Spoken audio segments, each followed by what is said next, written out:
What's up, everyone, and welcome to another episode of All Wrapped Up. Today's guest found his passion of vinyl by accident working at an upholstery shop in '99. He then went on working with the paint protection film in the RV industry. He's now built up his ObSessave Wrap shop to cater to custom and commercial wraps. Please welcome Chris Sessa.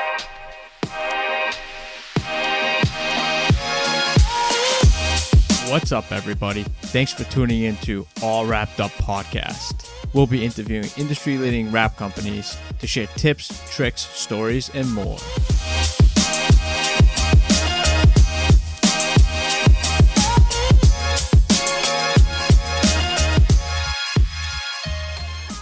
We'll go live now, so we'll get right into it. We got Chris Sessa from ObSessave Designs and Installs.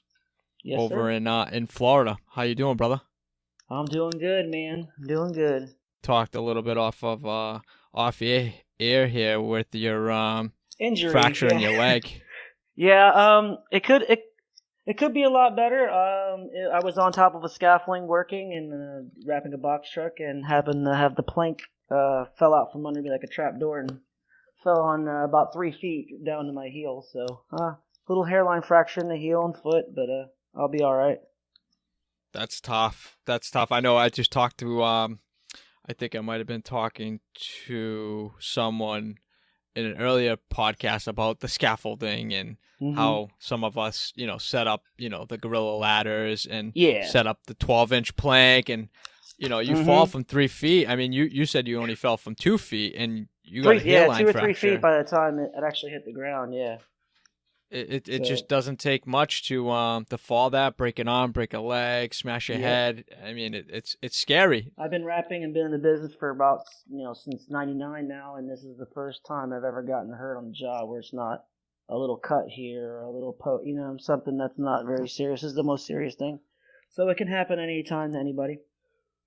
For sure. Yeah, thank God. So, given your injury, what do you have going on at your office now? Actually, right now, this week, I have a Tesla coming in tomorrow. I'm doing a full chrome delete, but instead of the basic gloss black chrome delete, I'm doing a metallic black for the chrome. And for the emblems and door handles, I'm doing some carbon fiber, just some accent stuff and some stuff inside a dash kit. Nothing really big this week. I'm taking it easy. Definitely.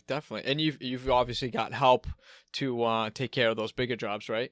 Yes, I have a guy that uses me. Like I use him for about 3 years now. I've known him, and I just use him for basic help here and there. I won't leave him on jobs by himself, even though I could, but I just give him what I think he can handle and not stress anybody out. You know what I mean? Definitely. Are you still you're training him underneath your? Yeah, I'm training him a little bit. I mean, he's been rapping for a little bit, so he knows a bunch. But he's always every day learning new stuff that he's picking up down the line about, not just as far as installs, but just how the business is run as far as clients and ordering and stuff like that. So.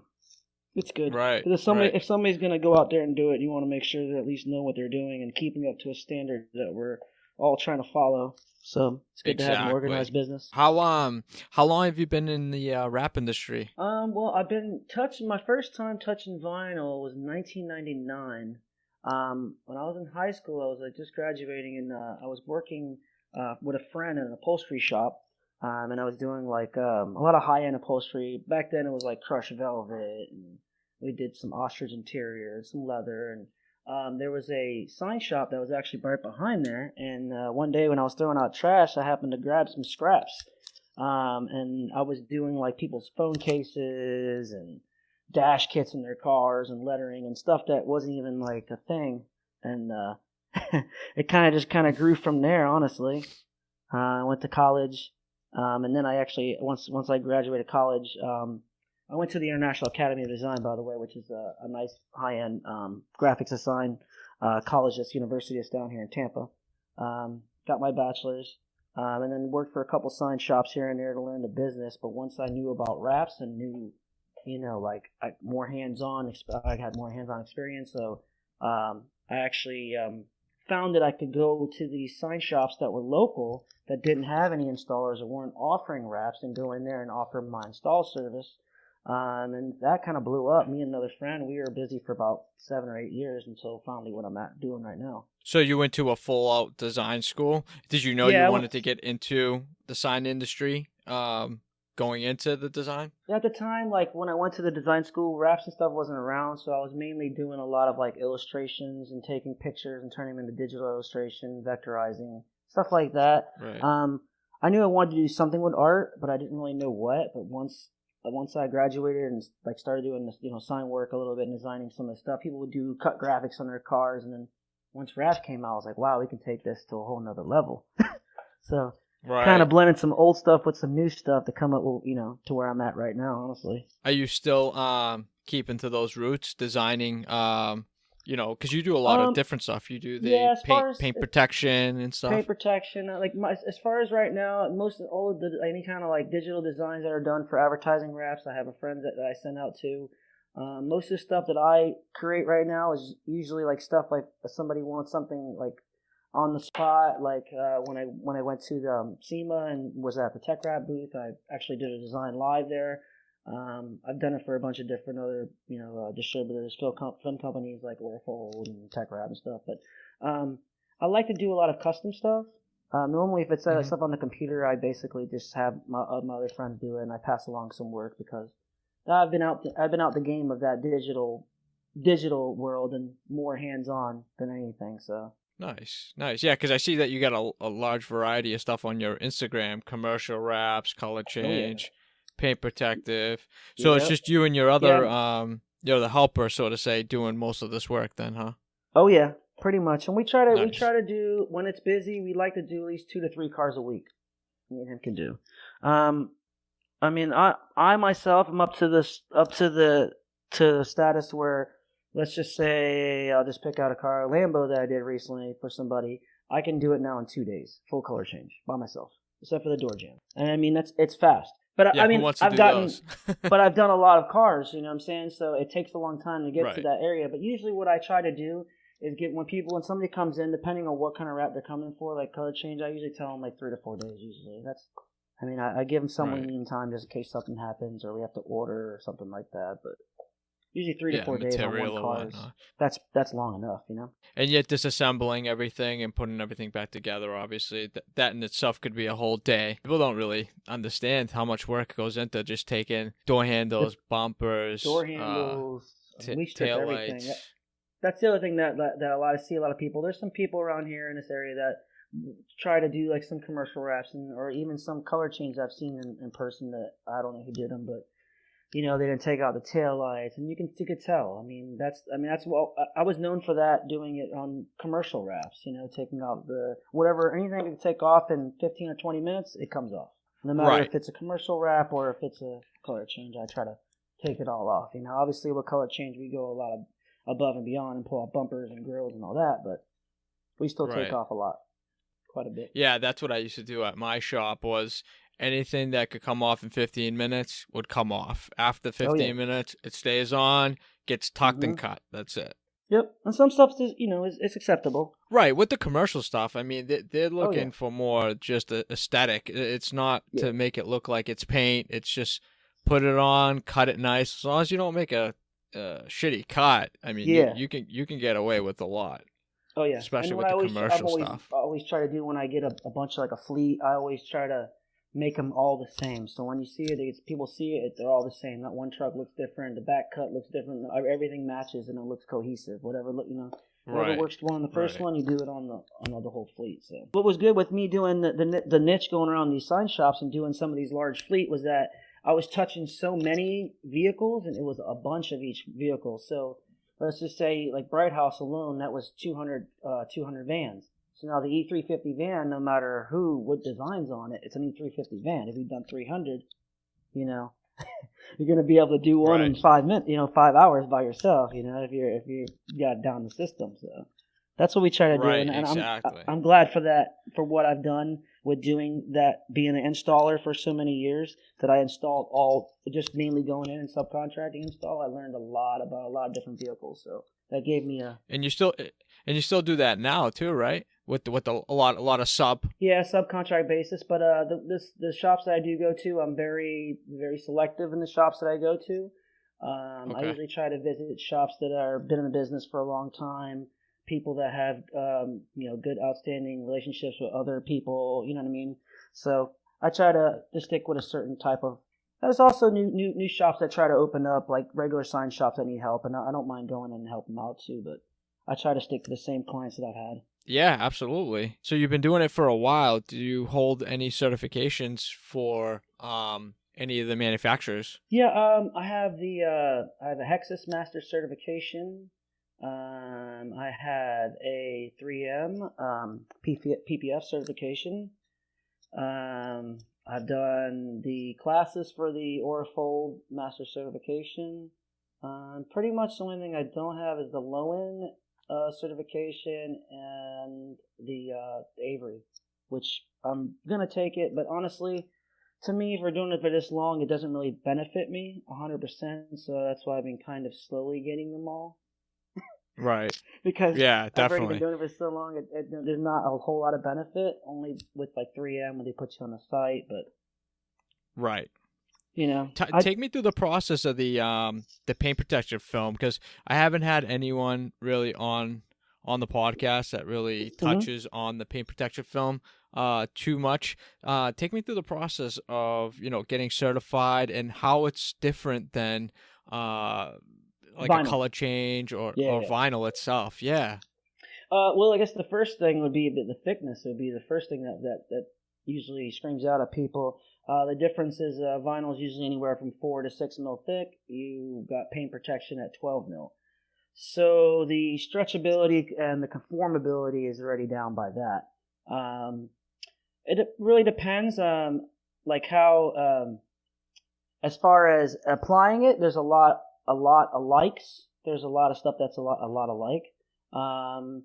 They're back in the day. Now recently they just made a paint protection knifeless that came out that you can make your own kit basically. But back in the Really? day, what I was doing was mainly like a lot of RVs and a lot of cars where there wasn't kits, where I had to make my own template to actually make an actual a kit that would work. Because with paint protection, you don't really want to cut on the car because it being that thick, it's pretty hard to get a precise cut and not cut the paint at 12 mils thick. It's a lot of Right. scoring involved instead of vinyl where you can just do a one nice clean cut. You have to score a little bit, to get it to cut because of how thick it is. Um, let's see what else. As far as the training, I got lucky and got grandfathered in. I was working for somebody and learned how to do paint protection, removals, and installations on RVs. We were mainly a vendor at a Lazy Days over here in Florida, which is an RV dealership. And we did Hmm. all their coaches, anything from somebody who just got a brand new coach that got a hit on the corner where we're only replacing one piece to people that have had it on 4 or 5 years that needed it scraped off because of mold issues or cracking or fading or that kind of stuff. And after like 2 years of working with this guy, he actually had a 3M rep come in and surprise me as I was doing an installation. And he just kind of stood back and checked over me and basically gave me my test right from there. I got my Really? yeah, I got like I said, I got lucky because of everybody else that was there. There was two other people that were getting it done. We were in different. I was doing one, another person was doing one, but we were in different camps sites around Lazy Days. So the guy just Hmm. drove around and watched us for a couple of hours, and then called us all in. So mine was kind of a secretive way, but I'm glad I got it. That makes me know that I'm on my stuff no matter what. So I Yeah, was but good you're about you're that. doing it. Yeah. You haven't stopped doing it, and you're always kind of Yeah. reteaching yourself or keeping up to date with Yeah. Well, paint protection products is a and little bit whatnot. different than vinyl. Right now, I've been sticking more with just RVs as far as paint protection because that's where I started. I do some cars, but the people that contact me, there's other people around the area that are really good for doing it and really cheap. So it's hard for me to beat their prices. But as far as Right. removals on paint protection, everybody comes to me because nobody wants to mess with it. Well, nobody wants to even take wraps off. Never That's right. mind. Yeah. So PPF, I make it during when the snowbirds come down. I'm steady busy every day removing foam, and it's not the nicest job, it's not the cleanest, but it pays very well. very well. Right, and especially when you're doing the RVs, Yeah. it's a basic box. You It's really a can't box. go It's wrong just the with front. wrapping those things. Right. Mm-hmm. So about 3 or 4 hours, I can easily clear $1,000 in like 3 or 4 hours. That's But that's man. after removing like a bunch. I've been doing it for a while, so I mean, a regular person would take maybe all day, if not another day, to do that same removal. I just know what's the tips and technique on tricks. taking it off? Is it a lot of heat? It really depends on what it looks like. There's ones that you see that are cracked. There's some that you see that look like they have mold on them. So you have to treat different ways. And then there's ones that look like they have just started to do a mold. If they're just starting to do a mold, you can literally heat them up with a heat gun and stretch it off. And what I mean by stretching, I mean like literally grabbing it and pulling it low towards the surface and pulling it towards you in a stretching motion. That'll stretch it and actually release the glue without staying on the car or the RV. That right there is I've seen people's paint get destroyed, but people don't know how to remove it. Yeah, I was going to say, how often does that happen, that the paint just comes off quite a with bit. it? There's people that try it that try it themselves on their own coaches, little spots. I've seen one guy work on one spot for a month at an RV park, and then I went 2 houses down and did it in 3 hours, and he was like, "Well," so but it's not everybody. People don't want to pay the money. It's not for everybody. Yeah, and it is an expensive. It's an expensive thing, but for a coach, it's 100% necessary if you're taking it 70 miles an hour, and up on the interstates. Rock hits your car at 70 miles an hour, you're protected. So there's some good stuff about it. Now, if it's cracked, I was going to explain. If it's cracked or if it's moldy, that's a whole different process of getting it off. Then you're talking about soaking the film and scraping it off with a steamer, and then scraping off the glue by hand. So that's a whole different. What's the process when you know it's moldy? Is it discoloring, or how do you know? It's a full scrape. If somebody says it's moldy, I already know I got to bring my steamer and I have to soften the film first, and then I scrape off the film. Ugh. And you're using the plastic razor blades? Plastic razor blade, yep. And just a regular steamer, a pod steamer, whatever you want to call it. I just use a Wagner steamer. I've used it for years. It always works. Do you use that when you wrap too? I don't. I've heard people talk about the chromes and people using it. Me personally, I don't like it because my hands get wet and I can't get a nice even stretch, and it's just, for me, it doesn't work out. I've seen people use it and have some success and seen them fight it. I've seen people burn with the IR heater. My personal experience is I use the IR heater and I use my foot and I carry it along the way, and I don't have any problems with chromes. I can handle chromes by myself. I've been doing it like that. So it's the easiest way without leaving any kind of haze or anything on it. If you think about it, a heat gun only heats up an area about, 6 to 8 inches, right?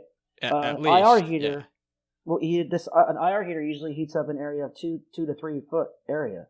So that evenly heat makes it a big difference. You can just stretch one time. That's the difference. That's why when it gets stretched, it's evenly stretched with the IR heater. With a pod steamer, what it does is it's basically like a heat gun, but it basically gives the outside area that it can't reach enough to where it softens it. But it doesn't soften it if you're trying to go around a bumper. It doesn't make it that soft. You know what I mean? That's why you have to go. They go back and forth. Get around it. Yeah, that's why they keep going with it to give it up and down. They give it more surface area. Just different techniques. Different techniques, absolutely. I haven't used that type of technique yet, but I'd definitely be interested in trying it out. I know it's probably a learning curve because you got to figure out how the distance away from the vinyl, because you can. Yep. Yeah, you can definitely heat up the vinyl way too hot, too quick, and change the color. Yeah, but it's definitely, like, anybody that mentions they want a chrome wrap, I already know that I'm not touching it without the IR heater. It's not even. I'll bring it to people's shops if I have to. What type of material do you like working with at your shop mostly? We're known to do a lot of exotic stuff. If a customer wants it, we'll put it on. But as far as I basically break it down as far as a regular, and then I have, just premiums, and then I have exotic films. So your regular premium films, I like to use 3M, Avery, and Oracal as far as my Orafold. Excuse me. As far as my premium films, those are my go-to films.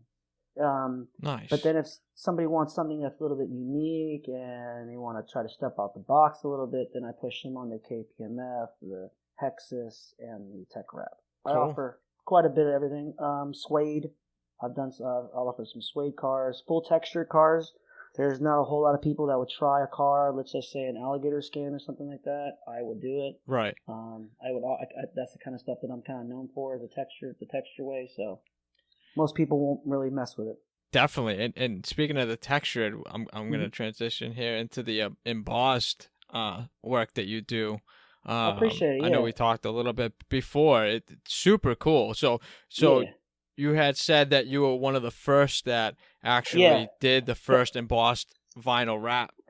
Not as far as embossment vinyl on vinyl wrap, but I'm the first person that I've ever seen. I've been in the industry a long time to use a texture underneath as an embossment. So as an embossment, that's what it was. Okay. A honeycomb texture that Orphle puts out. There's some crocodile. There's like 10 different textures. I'm the only one to ever use that as an underneath. So basically, on the hood of my car and on the trunk, it's the honeycomb texture that I cut up in the honeycomb, a pattern, laid that down first, and then lay down the other layer. So not only does it give that 3D effect, it gives a full 100% textured effect. I had a discussion with somebody the other day, and they said one person was telling me there's no difference between laying a texture vinyl first and a flat vinyl first, but there's no way that there's no difference. A flat vinyl doesn't have any. If you put regular vinyl down and then put another layer, it's not going to be that thick. You're not going to see it. You're not going to feel it. So yes. So take me through the process of your car, because it's just mind blowing the amount of detail you have on there. What was the process of putting that on? Because I'm just thinking how to take it off. How much of a crazy nightmare that's going to be. Yeah, that's the other thing with those materials. Those are permanent adhesives. I do have an install trick, but I'll get into that later. But as far as removal, it will come off with heat just like anything else. You don't want to take it past 5 years. When you pull it off, there's probably going to be some glue, but just like anything else. That car is my personal car. I don't really recommend a whole lot of doing that to other people's cars unless they know what's involved. You know what I mean? If they want something custom and they know that after this point it's custom, you're going to have to sand the paint or something. You know what I mean? So, but you never know. Somebody might want that. I've done a couple of roofs and honeycomb and stuff like that, but I don't really get a lot of people going any further than that. So. Yeah, that's kind of cool. I really like it. Most of the time, different. I get people they want to do interior stuff with textures, and that's really where I recommended that for interior dash kits because it's tackier, so it sticks better, and then once it hardens up, it's solid. Yeah, because it's tough to wrap those interior pieces because they've got that high density plastic, and you really got to clean them really, really well because they're going to be armoralled from all those years. It's really tough to get those interior pieces, and even to take them off to get a good cut on them. It's really tough to get those center console pieces off where the radio is, and even some of the cars have the detailed. Yeah, like I use a lot of little tools the that clips. Pop tools. They with clips, pop them out. And also another thing, if you ever have a problem with those dash pieces that are the greasy and like you're discussing about having the armor on them, you could take a chemical which is called TSP. We used to use it when we dyed plastics. There's a process you can use by cleaning it with TSP, and it takes off any type of grease or any grime or anything like that, and it takes it down to the bare original finish, whatever the original is. So that's what I use when I do my dash kits. And then I clean So alcohol. You use it over alcohol then? Yeah. Well, I do the alcohol. I do that first, and then I do the alcohol after that.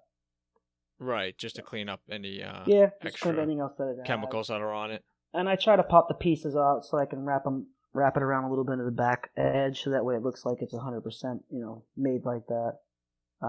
Right. But yes, that's the best way to do it. Another way you could do it, if you don't have TSPs, you can use a little bit of xylene, but you have to be careful because sometimes xylene can eat plastic. So you have to do like a one rag swipe or an alcohol swipe, you know what I mean? So it just really depends. What else have you wrapped that's like an awkward, odd thing? Awkward project for you? Calipers are always something that people were shocked that I can wrap. When I do calipers, I usually use reflective vinyl, a high bond reflective. I usually use the Aurafold brand because of how repositionable it is. You actually can pick up. I don't know if you know much about reflective, but most of the time when you install reflective, you only got one time. If you pick it up, right?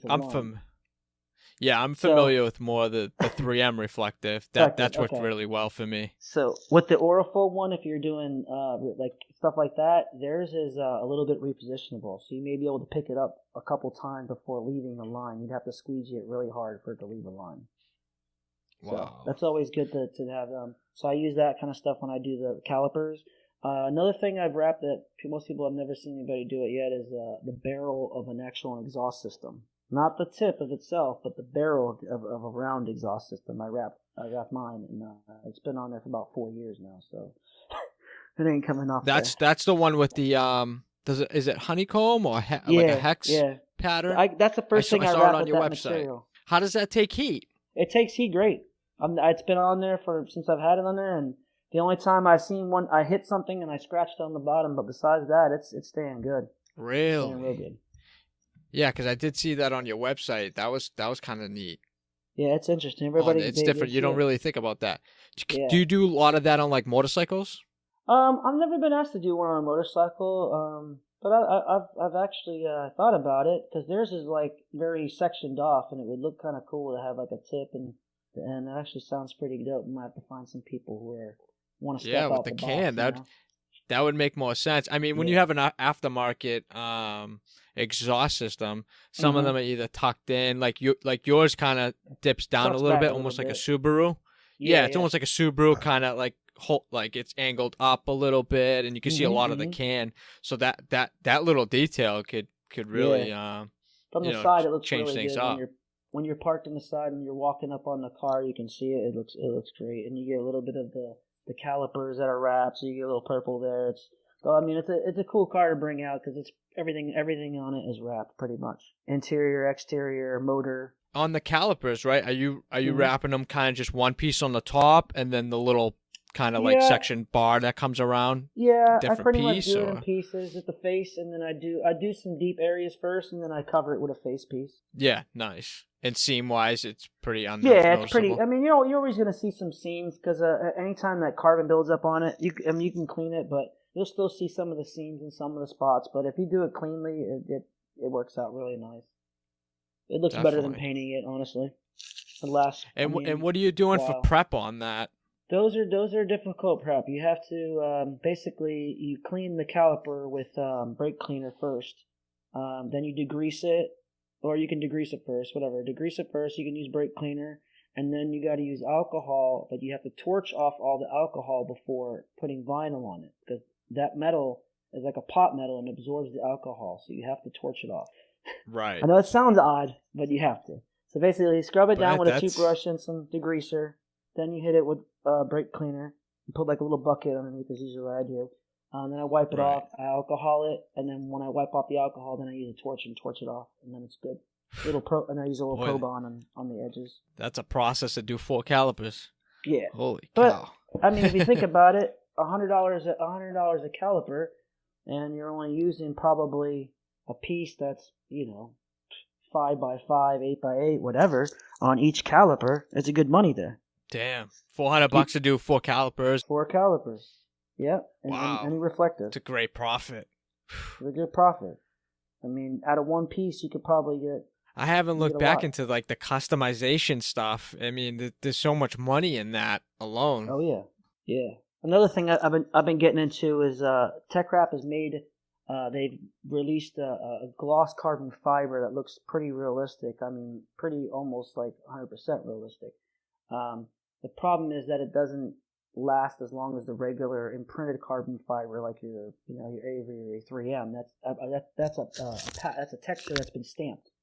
So what happens is at the factory, if you guys, I don't know if you've ever been to, or many people have ever been to a factory that makes vinyl, how they make the texture stuff is it comes out first a solid color, and then they have a stamp that stamps it, and then that's what gives it that texture. It goes through a lot of different processes.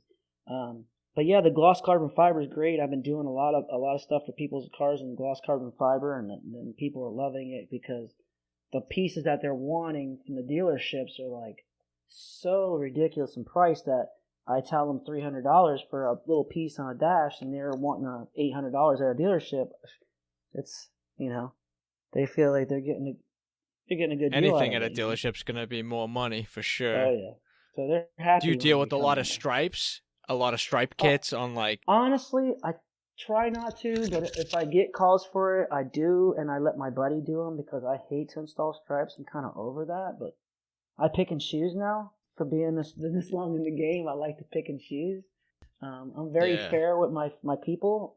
My one guy that helps me, and that's why he's with me. I'm very fair. I'm very honest. If somebody needs something, if they need help with it, I have no problem. So I mean, I try to, and I reach out to everybody. So with being somebody like myself, it's not only am I these guys on Instagram that you'll see that they do great work, but they're usually doing it at their own shop. 95% of people are only doing work for themselves. I'm the kind of Right. person who's doing great work for myself and doing great work for my name in general. So no matter if you're going to Metro Wraps in Miami or if you're going to 201 Paint is Dead in Jacksonville, you're still going to get my same services as if you were at my house. That's the way Right. that's the difference that separates me from a lot of people in the industry. Yeah, you're basically taking your shop with you when you go to on location. And there's not very many people that trust people like myself to do that. There's very little amount of people that would trust people to come in there and do that. Because think of it, I come into their shop, now I pretend like it's my shop. I work on it, I treat it just like my own. And that's why I'm invited back to a lot of these big type of places. And the people that I've been collaborating with, I've collaborated with some of the people that pretty much everybody that's known in the business, I've pretty much collaborated. There's only like 3 or 4 people that I want to that I haven't. And only because of time. Right, and that's a good rapport. You know what I mean? When you network with people, and that's what it's about. At the end of the day, it's networking, and everyone's on the same level of playing, and nobody's better than another person. We're just out there having fun. Which, as long as it's good quality, it's the thing is where you see wraps on Instagram, where you see wraps online, they look good on picture, but everything looks good until you see it in person. When you see somebody's wrap in person, and you know they have a good track record, and you're like, wow, this guy really knows his stuff. He's really good. That speaks highly for yourself, and that nobody's seen you and only seen pictures, because anything look good. Well, that's why we got the Wrap Police on Instagram, showing those people up, right? Yeah. I love that Instagram. That whoever's running that Instagram, props to you, man, because it's funny. It's sometimes that the thing is, it's cool. It's funny, but another way, it's gets old of bashing other people. What we need to do is figure out who those people are and try to help them out if they're going to do these jobs to make them. Because we don't want people scared of wraps. That's the thing. If somebody gets scared of a wrap, no matter who does it, if one person did a bad job and nobody wants to help this person and they're still going to do wraps, that just hurts the industry as a whole. So I try not to bash people. I do very, very little bashing and like I keep stuff to myself. I try to help people. If I see somebody at a shop and I see that if I see them struggling, unlike other people who don't really care, they're just going back and do their wrap, I'll go over to them and say, hey, let me show you this real trick real quick. And I'll show them something and they're like, oh, wow, that really worked. It looks really clean. And then now I know that every time he's going to approach that same thing, he's going to do it the same way. And it's going to look clean every single time. You don't have to worry about it, So it's just the way that they learned. Well, or not learned. It's just basically teaching themselves, which, there's so much out there now for, not so much certifications, because you can still take wrap classes and not be certified just to learn the basics. Yep. But some people just don't think, oh, I got to spend $800, but $800 for 2 days is nothing to teach you a skill that you could make money for your entire life. Exactly. That right there, honestly, when it's funny that we talk about this, because I had actually met a guy came into my shop today, and he's actually I'm taking as a new sales guy because I don't really have one, and right now with my foot I can't really go out and reach out to some of the clients I've been wanting to, but he was telling me, I want to learn how to wrap and and I said, just you going to the certification class. The certification class is made for people who've been wrapping for a few years, who have the basics experience and know how to wrap and want to take it to the next level. The wrap class isn't for somebody that doesn't know what they're doing completely. Not saying that somebody could go there and learn a bunch, but the chances are they're probably going to fail the first time, because the 3M test is really hard and the Avery test is really hard if you don't know anything about vinyl in general.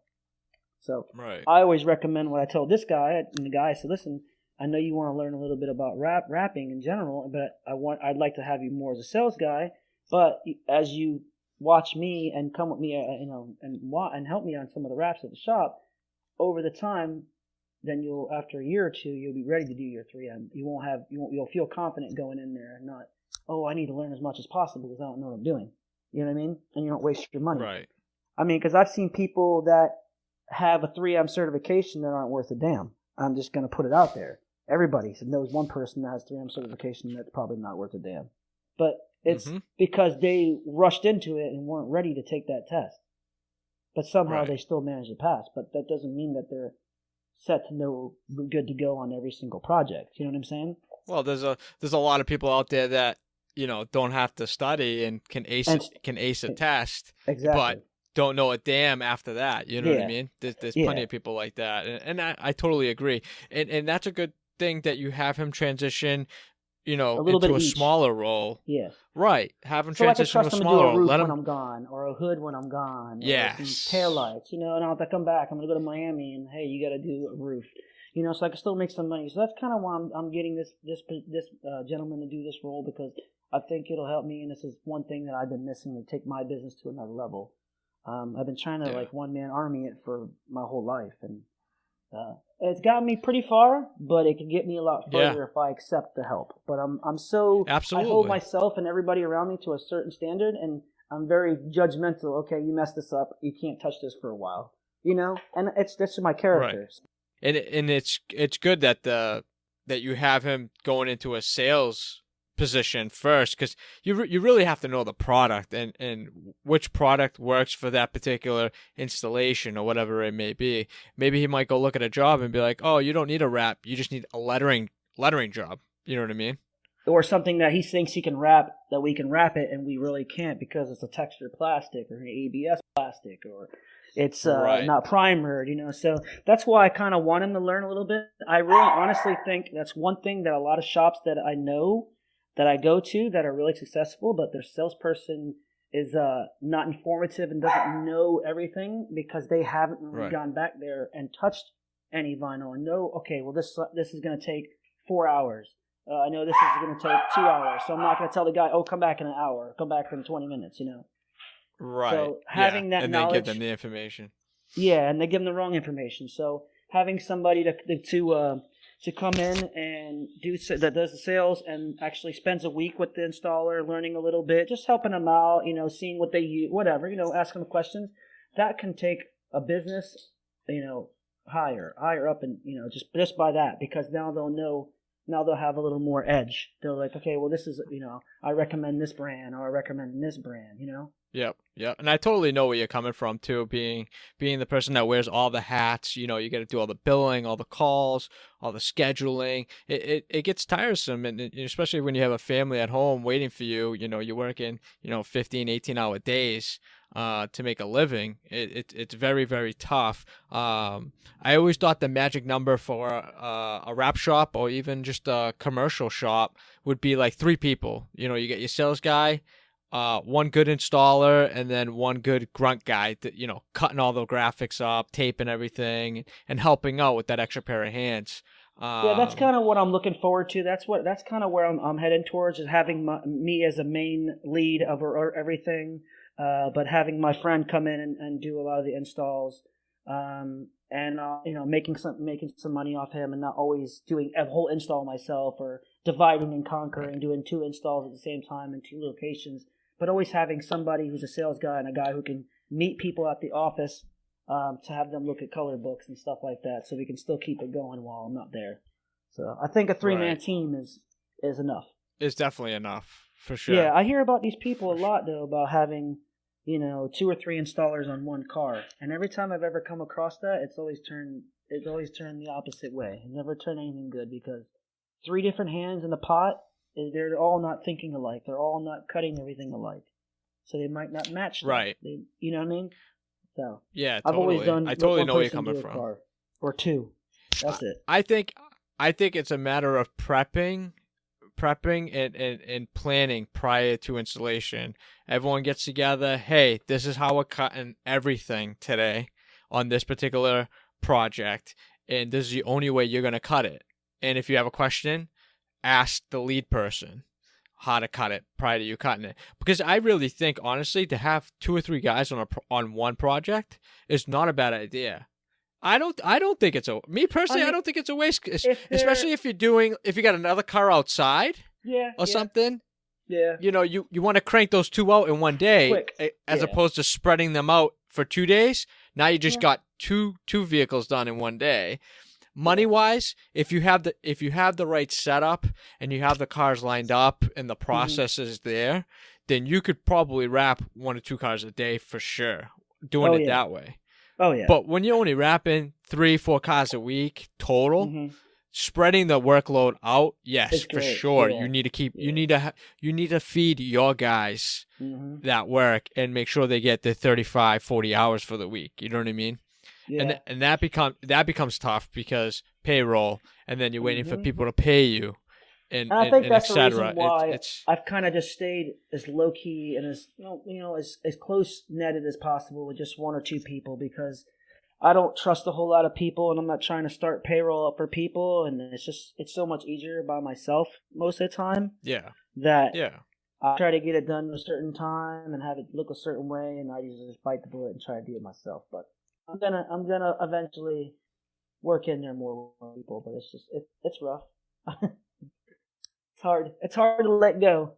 The wrap industry, yeah, dude, believe me, I 100% agree with you. And to let go of that responsibility and let someone else do it, and then at the end you're critiquing the installation, like, damn, I would have cut that a little different. But you know what? Yeah. At the end of the day, they're learning just as well as you were at one time, and if you give them the opportunity to fail a little bit and learn from their mistakes, it's only going to make them better. You know what I mean? And then you won't have to worry about them later on down the line once you know the code. A thing that me and my buddy were doing is that we would, like, every year I do these cars for breast cancer awareness to the AutoNation cars, and I do like 20 a year every year. So I always bring I'd bring the same guy that always helps me. And what we've been doing is what works out for me and him is that we were doing, it's basically a commercial wrap, but he would do one side, and basically he was just doing all the squeegeeing. He would squeegee his side and move on to a bumper and squeegee that, and I would come around him and cut it. That way the cutting would be all the same, as long as it's a lot easier to squeegee than it is to cut. So if somebody can squeegee something, as soon as I'm done cutting it, I can go to the next piece and cut it. Oh, it's like we call it round robin, and that's what we do. Round robin. And we chase each other, and we were doing full wraps on cars within like 3 or 4 hours. That's great. So you two basically have already built that system. Yeah. If you come to that specific project, you're just gonna yell out, this is what we're doing, and he already knows. Slap it, you're cutting it, and it's a good system. That's cool. Yeah, I almost feel like if someone's too good at wrapping, you almost want to really look in detail, because I feel like there's got to be something wrong, Well, what was happening was if I was doing a side, say I help him set a side, and then I get it where it needs to be, and I'm like, all right, I'm going to go set my side and do my side, and we're both squeezing at the same time. What would happen is, because I've been doing it for a lot longer, and I'm faster, is that I'll be already done with my side, cut and trim, and he's still squeegeeing. So then I would go and do a hood, and then I'd be like, all right, I'm done with the hood, and he's still on the side. He's just cutting the side. So, but by each different person, and when I know their skill sets, and there's some times where I go to different shops, like to collaborate with different shops, and there's a person, different ones that like to help out, and those certain people that I'll change the way that I install my system that I install to accommodate to them, because I don't want it to seem like I'm going fast. That means you have to, because I don't want to rush anybody in a way too. So. Right. I don't want people to try to think they have to keep up with me. So I have my own style and my own pace. It happens to be quick, but I try to slow down for certain people. It's make money time. Yeah, money time. Time is money, especially in this industry. Oh yeah, for sure. For sure. That's cool. Like I said, I've been there with having a helper. I probably went through, I don't know, 4 or 5 helpers and 12, 15 years. I usually get one every summer for sure. Kid that wants to come in, that knows a little bit, and you teach them, and you cringe when they're holding the knife, but they have to learn. You put them on a project that isn't probably as crucial as your number one client or whatnot. What I usually do is I got a piece of metal. I got a piece of metal, like a scrap piece of metal at the shop, and I teach people on how to do the knife test. Yep. Yeah, I let them score on it and see if they can score through it, and then I give them a piece of plexiglass, and that's the true test. If you can score vinyl without scoring the plexiglass, you're good to go. That's kind of how I learned. What I used to do is I used to bring in their car at the end of the day, and we'd have scraps left over. I'd be like, all right, take this scrap and wrap your door handles, because at the end of the day, anybody can squeegee a flat surface or a small concaved area. It's the handles are usually the number one thing that's either peeling or cut too short or what. I'm like, okay, I'm gonna tell you how to do it once, and I just want you to do it. That way, you know what? You're scratching your own car or whatever the case may be. You're learning, and there's no harm, no foul on anyone's end. You're taking the responsibility. It's not the client's car, so you don't have to worry about it. Yeah, that's a good way to do it, man. And like I said, I take my son when I'm slow, and my 6-year-old son can already stick a door by himself. I mean, that's awesome. Areas, so he'll be wrapping by the time he's 10, I'm sure. Honestly. Following up, yeah, and you know what? I wish that I had somebody, at that age teaching me, because by the time you get to 15. Who knows what you can be doing by then? She could probably do a whole car by herself. I mean, honestly. Right. If you teach it the right way, somebody can learn and they can dig a whole car by themselves. It's just efficiently. It's just learning, the technique and the right way to do it with that saves the most time and material. Because I can look at a car and I cut it into shapes. I know a lot of people that do color changes that will unroll the whole side and laser the whole side and cut the door. I don't do it like that. I cut each piece in separately. Yeah, and that's easy, and that's probably a better way of thinking, because you don't look at it as like an overwhelming project. You're looking at it small projects. Well, not only that, when you think of a true color change should be a piece by piece that gets wrapped around each edge. That's technically the verbiage of when somebody says a color change. That's how whenever I think about it, I always think about doing it piece by piece. When somebody says they have a commercial wrap, I automatically think of it as one piece, as a side. So like a box truck that may be in 7 panels that's printed, I would take all the panels, pre-seam them together, and roll and throw it out as one big piece, one side. And that's pretty standard for myself to do it. You ever deal with horizontal panels as opposed to the vertical ones? I'll do them on certain different trucks. Certain clients will have their way that they like to put the seams in certain spots.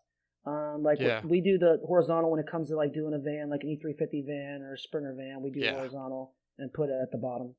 But I'm always putting everything together in one, even if it's like a wall wrap. I've done like 100-foot walls all together in one piece, 12 foot by 100 foot. We've done sides of buildings in one piece. Oh my God! So you're pre-seaming everything together. Yeah. That's my standard method of doing printed stuff, advertising. How long does it take you to put these panels together? It really depends, but I mean the time that you save on that,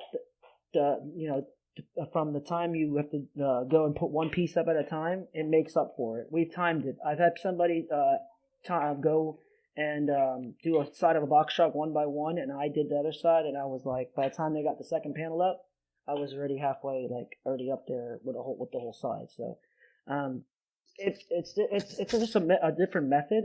But for me, I like to measure an overall space instead of measuring each panel space. Because I know people that have done panel by panel, sometimes if you start, it starts to go down, or it starts to go up, or, so there's nothing worse than getting to like the 8th panel and you have to like adjust it because you already skewed all the letters down, Right. Especially when you have letters going across where the seams are, you don't know till you get 3 or 4 panels in if you're even going to be straight. Yeah. Mm-hmm. I agree, doing it in one piece is huge. Yeah, I love doing vans in the horizontal. Oh my God, I can rip a van in like 3 hours, easy. Yeah, it's about where so I'm at. quick. I mean, like a Chevy Express van, I could do it in like 4 hours now. That's about where I'm at. It's a regular size. That's awesome. Van. As long as it's printed in Avery or 3M, I usually prefer my printed stuff to be in Avery, only because the last 2 years, 3M's been having some issues with their glue, leaving some channels and collapsed channels and weird tracks, and spotty glue. So I've been kind of shying away from them. My personal stuff. When I sell my personal wraps. When you do the personal wraps or the commercial stuff, are you involved, because you're going to be the lead installer? Are you involved with the printing aspect or the profiling of how you want the panels laid out? Oh yeah. I write up a diagram and everything before the printer gets it, before the designer gets it, and I write up how I want the first thing that goes through is a person will send me a picture of all the sides of the vehicle. I'll take it from there and draw where I want the panels, judging by what he wants. And then I give it to the designer, and then they design it, and then they send it off to the printer. So it's the first thing that gets done. Because I believe that without that, that's the most important, is how you're going to panel it or how you're going to put it together to make it look cohesive.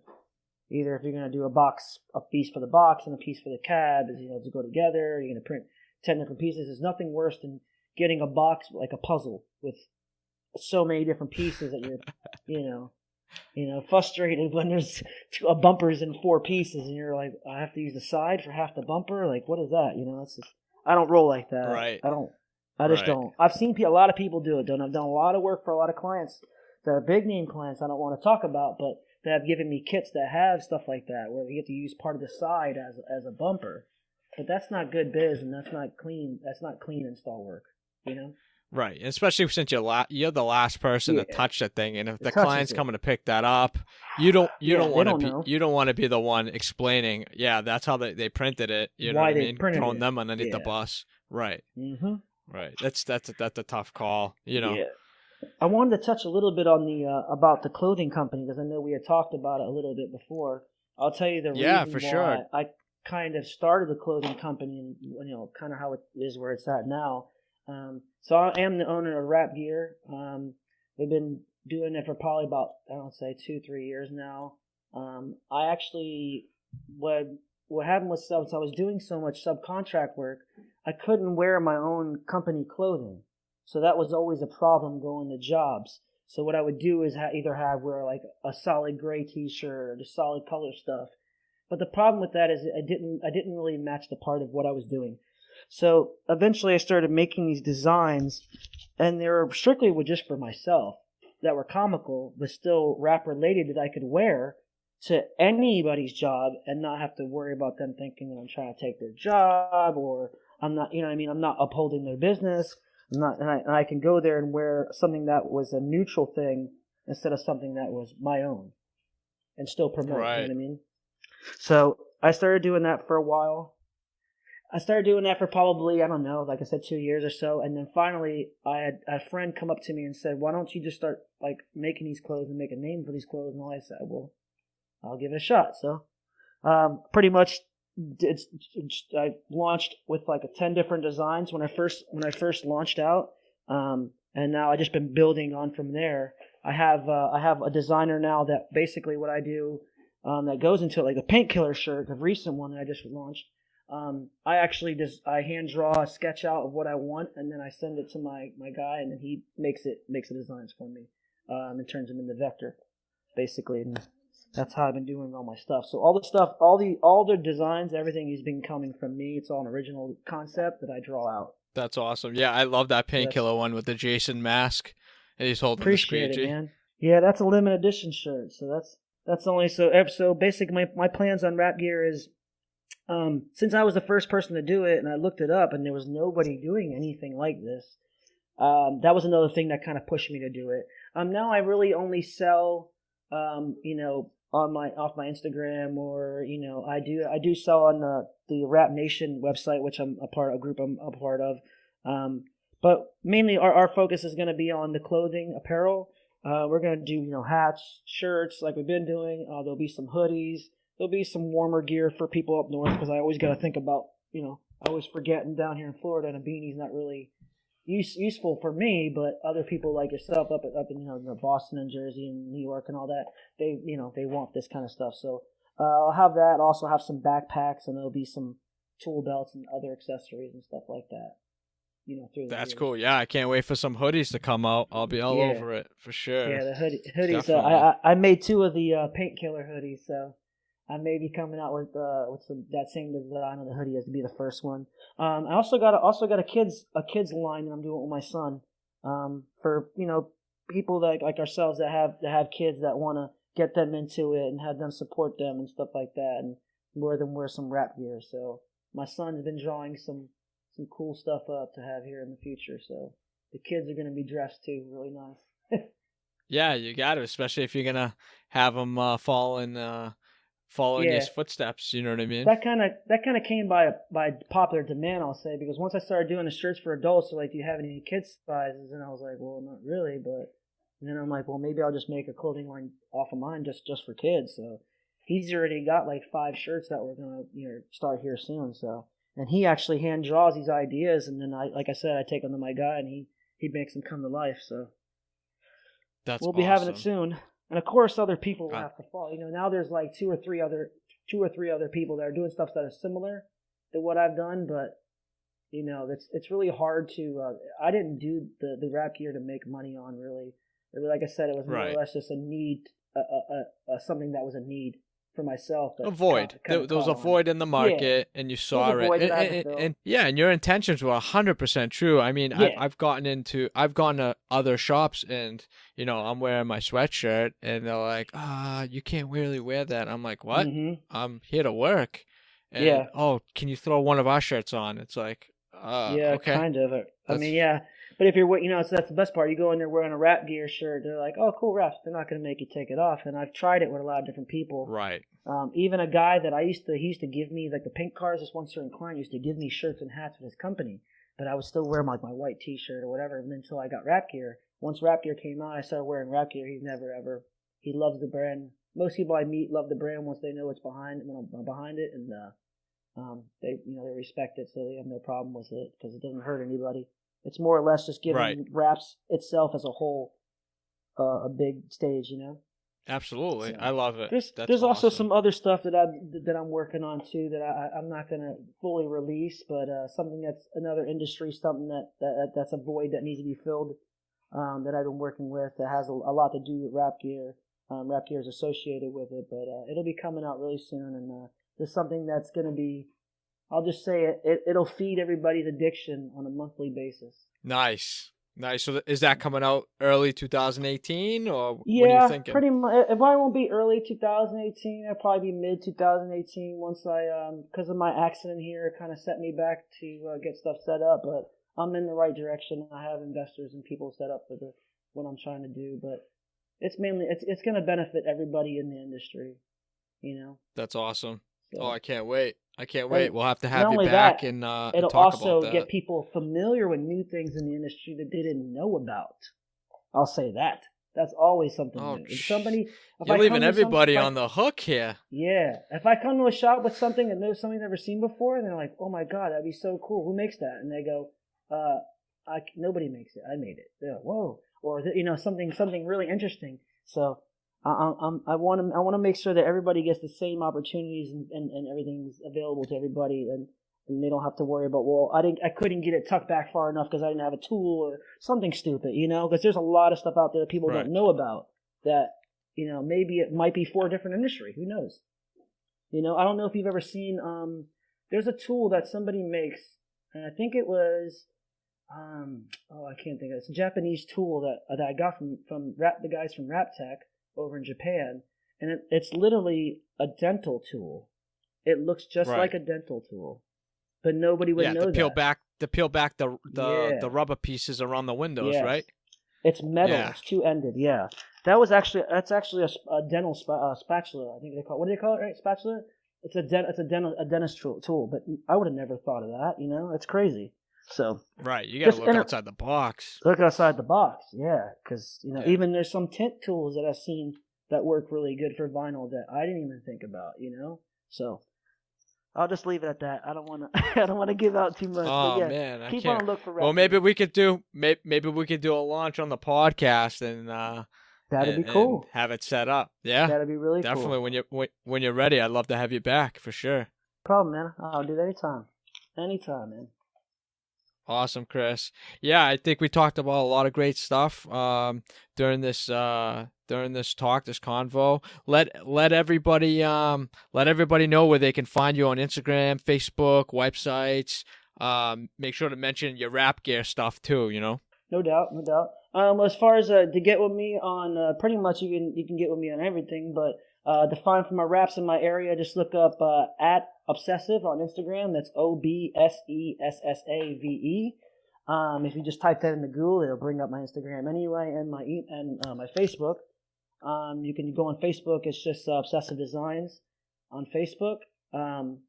If you want to look for just wrap gear, you can go on Instagram and go up to it's wrap_gear, and right there has all the information. You can just direct message me if you want to order anything, or you can just basically hit us up on that. It's probably the easiest way. It's a direct message. That's pretty much it. As far as website, it's www.obsessive.com.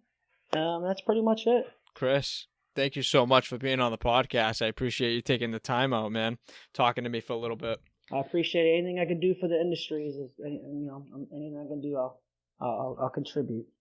I want to thank Chris again for coming on the podcast to talk to us for a little bit. And don't forget to subscribe and like our podcast on Apple Podcasts, Stitcher, Google Play, and now on iHeartRadio. Till next time, that's a wrap.